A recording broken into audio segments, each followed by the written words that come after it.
Hello, good evening, everyone. Today we are going to discuss chapter number 6, Geography, class 6, Major landform of the Earth. Now we are going to discuss important questions answer for UPSC and PCS. So let's start.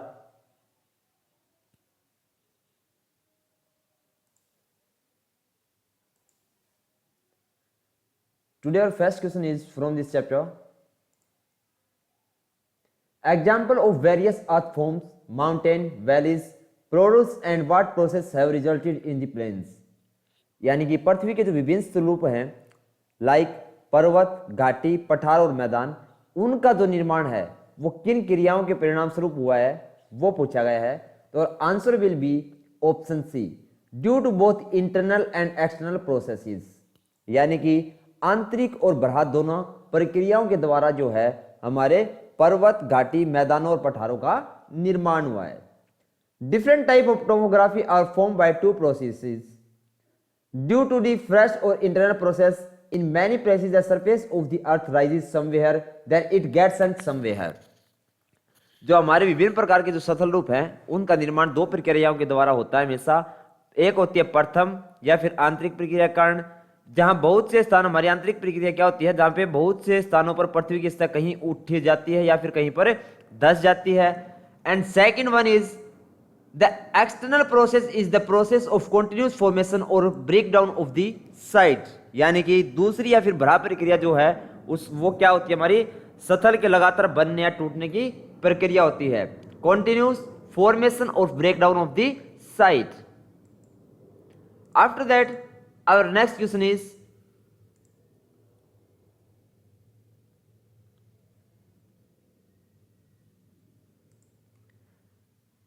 which of the statement given below are correct.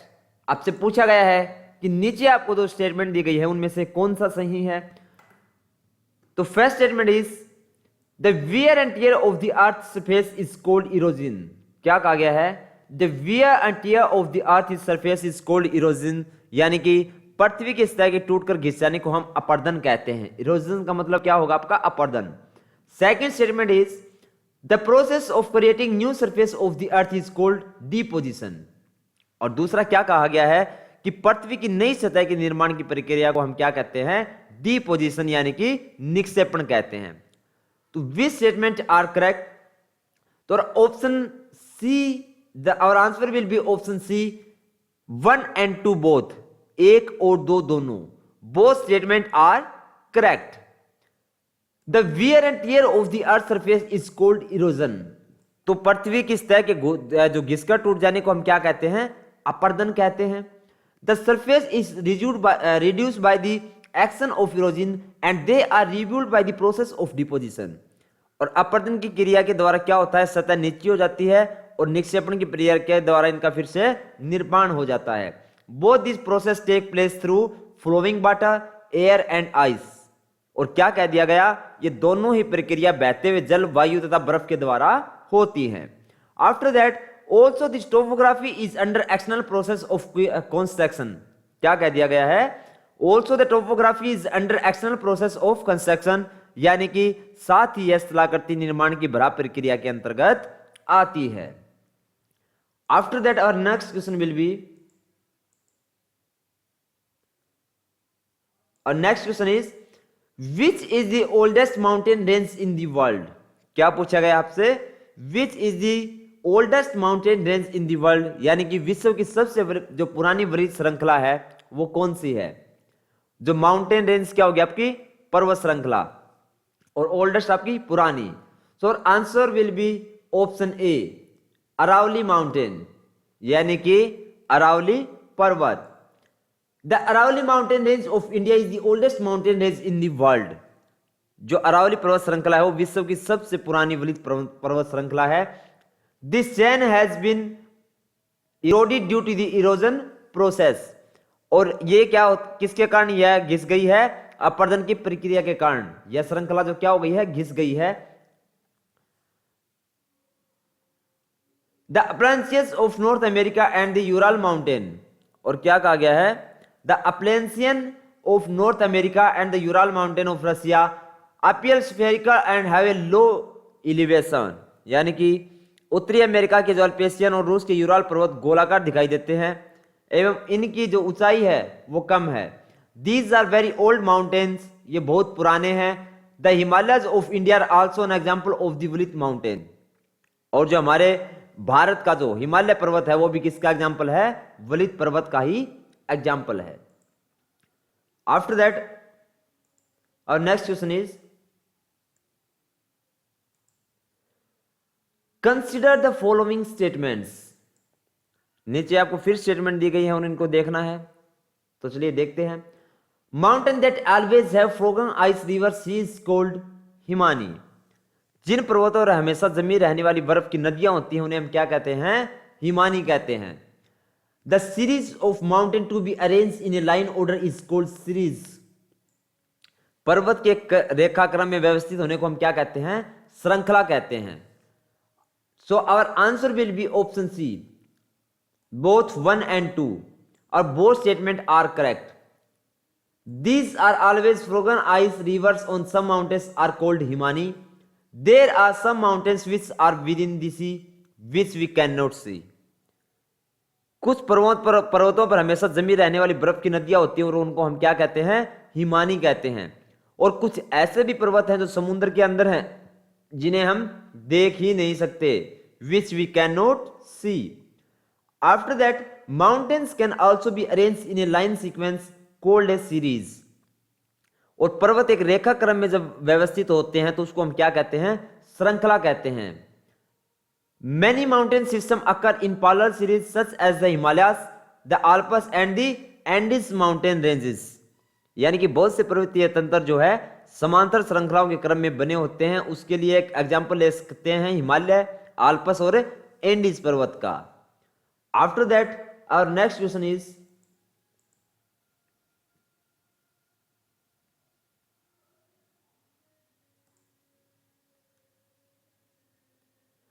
mountain whose surface is rugged and peak conical, what are such mountain called?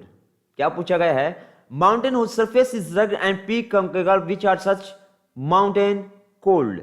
यानी कि जिन पर्वतों की सतह उबड़ खाबड़ या फिर शिखर उनका शंकावार होता है, ऐसे पर्वतों को हम क्या कहेंगे? तो answer will be option A, the वलित माउंटेन। क्या कहेंगे हम उनको? वलित पर्वत कहेंगे।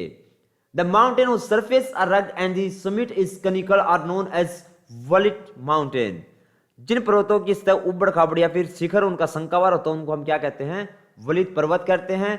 The Himalaya and the Alps are example of the वलित mountain. जो हमारे हिमालय पर्वत है और आल्पस जो पर्वत है वो इसके उदाहरण हैं। किसके? वलित माउंटेन के।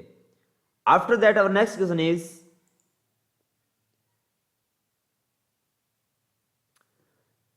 Which of the pair given below is are correctly matched? क्या पूछ दिया गया आपसे कि नीचे आपको दो टेबल दी गई हैं, उनमें से कौन सी सही सुमेलित करती है? तो यहां पे आप देखेंगे जो सेकंड है आपकी सेकंड सही है। वेजेस माउंटेन यानी कि रिफ्ट माउंटेन यानी कि जो आपके वजेस जो पर्वत है वो वर्षोत्तर पर्वत है। और सेकंड आपका होगा माउंटेन किलिमंजारो। जो आपका माउंटेन किलिमंजारो वो कैसा पर्वत है? तो वो है वोल्केनिक माउंटेन यानी कि ज्वालामुखी पर्वत है।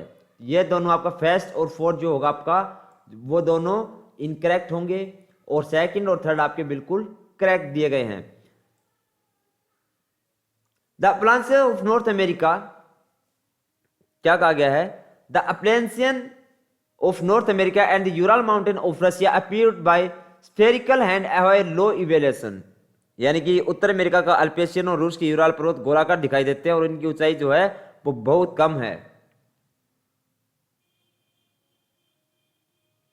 These are very old mountains, और ये बहुत पुराने माउंटेन हैं। When a very large part is broken and displaced vertically, then eruption mountains are formed. और क्या कहा गया है? जब कोई बहुत बड़ा भाग टूट जाता है या ऊर्ध्वाधर रूप से विस्थापित हो जाता है तो उसको हम क्या कहते हैं? वर्षोत्तर पर्वतों का निर्माण। After that the uplifted section is called उत्तराक्ष या हार्वेस and below sunken segment are called द्रोणिका फॉब्स। और ऊपर उठे हुए खंड को हम क्या कहते हैं, उत्खंड या फिर हाश कह देते हैं, और नीचे धसे हुए खंडों को हम द्रोणिका, भ्रम्स या फिर गार्बिन कह देते हैं। Europe, Rhine valley and the Vosges mountain are example of similar mountain system. और जो यूरोप की राइन घाटी है और जो वाजडिस पर्वत है, इस तरह के पर्वत तंत्र के अच्छे एग्जाम्पल हैं। Mount Kilimanjaro in Africa and Fujiyama mountain in Japan are example of ranking mountain. जो अफ्रीका का माउंट किलिमंजारो और जापान का जो फ्यूजियामा पर्वत है वो ज्वालामुखी के एग्जाम्पल है। Banking mountain are form by banking processes. जो ज्वालामुखी पर्वत होते हैं उनका निर्माण किस प्रकार होता है, ज्वालामुखी प्रक्रियाओं के कारण होता है। After that our next question is,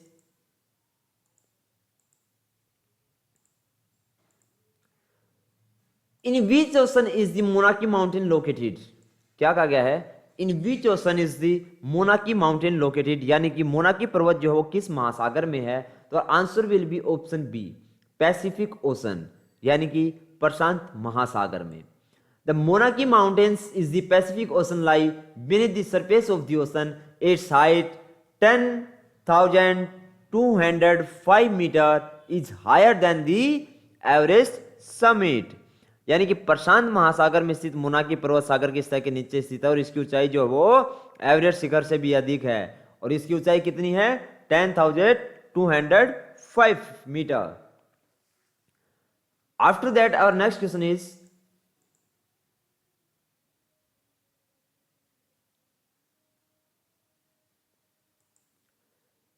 which is the highest plateau in the world. यानी कि विश्व का सबसे ऊंचा पठार कौन सा है। तो और answer will be option T, Tibetan plateau, यानी कि तिब्बत का पठार। The Tibetan plateau is the highest plateau in the world with altitude ranging from 4,000 to 6 metres above sea level. यानी कि तिब्बत का पठार विश्व का जो सबसे ऊंचा पठार है और जिसकी ऊंचाई की अगर हम बात करें तो समुद्र तल से 4,000 से 6 मीटर तक की है। The plateau is a raised and flat land. It is raised higher than the surrounding areas. और पठार उठी हुई एवं सपाट भूमि होती है और यह आसपास के क्षेत्रों से अधिक ऊंचाई वाला होता है। The height of the plateaus can usually range from a few hundred meters to several thousand meters. और जो पठारों की जो ऊंचाई है वो कुछ सौ मीटर से लेकर कई हजार मीटर तक की हो सकती है। Like mountains, plateaus can be new or old. और ये नए और पुराने भी हो सकते हैं। The Deccan प्लेटू is one of the oldest plateaus in India. और जो दक्कन पठार है वो पुराने पठारों में से एक है। और ये कहां पे दक्कन पठार, हमारे इंडिया के अंदर।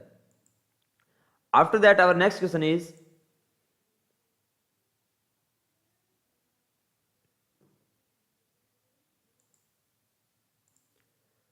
Hundru falls is located on which of the following rivers. क्या पूछा गया है, Hundru falls in located in which of the following rivers, यानी कि हुंड्रू जो जलप्रपात है वो किन नदी के अंदर अवस्थित है।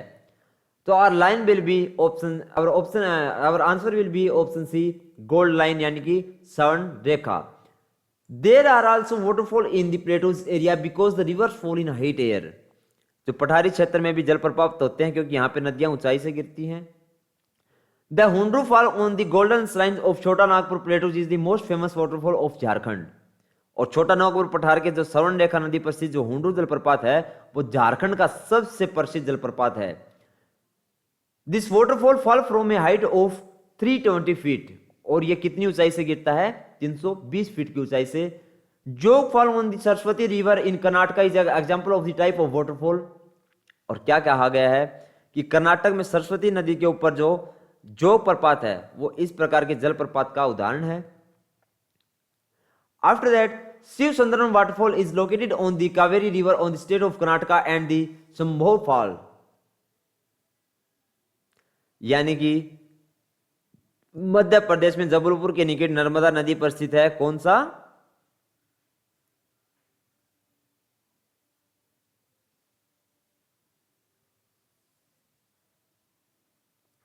Shiv Sundaram. After that Narmada river near Jabalpur.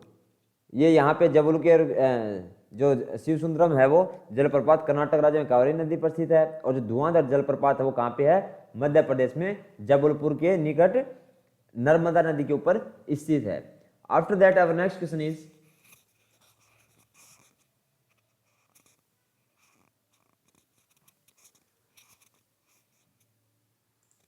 With reference to the plain consider the statements given below. यानी कि मैदानों के संदर्भ में नीचे दिए गए कुछ स्टेटमेंट्स हैं, उनको हम देखते हैं और क्या बताना हमें, which of the statement given above are correct, और उनमें से कौन सी स्टेटमेंट सही है हमें भी यह देखना है। तो first statement is most of the plains man river and its tributaries, यानी कि अधिकांश मैदान मुख्य नदियां और उसकी सहायक नदियों के कारण बने होते हैं। Second statement is plains are the most populated part of the world, और जो मैदान होते हैं वो विश्व में सबसे अधिक जनसंख्या वाले भाग होते हैं। तो both statement are correct, so answer will be option C 1 and 2 both, because both statement are correct. Plains are very large part of flat land. जो मैदान होते हैं वो समतल भूमि के बहुत बड़े भाग होते हैं। Most of the plains are generally formed by the main river and their tributaries, यानी कि अधिकांश मैदान है वो मुख्य नदियों या फिर उनकी सहायक नदियों के द्वारा बने हुए होते हैं। River flow downward on the hillsides and make them erratic, यानी कि नदियां जो है वो पर्वतों के ढालों पर नीचे की ओर बहती हैं और उन्हें अपर्दित कर देती हैं। They carry waste material further along, और वो अपने साथ जो क्या करती हैं, अपने साथ कुछ पदार्थों को अपने साथ ले जाती हैं, जैसे छोटे छोटे पत्थर हो गए, आपकी बालू मिट्टी होगी या फिर मिट्टी होगी किसी प्रकार की। Material to be carried with you, for example sea deposit and sand and silt in the valleys, और वो क्या करती हैं, अपने साथ ढोए जाने वाले पदार्थ जैसे बालू या सिल्ट जो होती हैं वो घाटियों में निक्षेपित कर देती हैं। Plains are form by those deposits, और इसी प्रकार क्या होता है, मैदानों का निर्माण होता है। Generally the plains are more fertile and it is easy to construct accommodation and means of transport share, और जो मैदानी भाग होते हैं वहां की जो भूमि होती है वो अधिक उपजाऊ होती है, यहाँ आवास एवं परिवहन के साधनों का निर्माण करना भी आसान होता है। Therefore, these plains are the most populous part of the world, और इसलिए विश्व के सबसे अधिक जो जनसंख्या वाले जो भाग होते हैं वो मैदानी भाग ही होते हैं, क्योंकि यहाँ की जो भूमि होती है वो उपजाऊ होती है। After that today our last question is where does the Yangtze river flow, क्या कहा गया है, where does the Yangtze river flow, यानी कि यांगत्से नदी जो है वो कहाँ बहती है, तो और answer will be option A China में।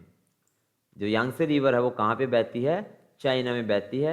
इसी के साथ हमारा चैप्टर नंबर 6 खत्म होता है। तो मिलते हैं नेक्स्ट वीडियो में, तब तक के लिए बाय बाय, टेक केयर।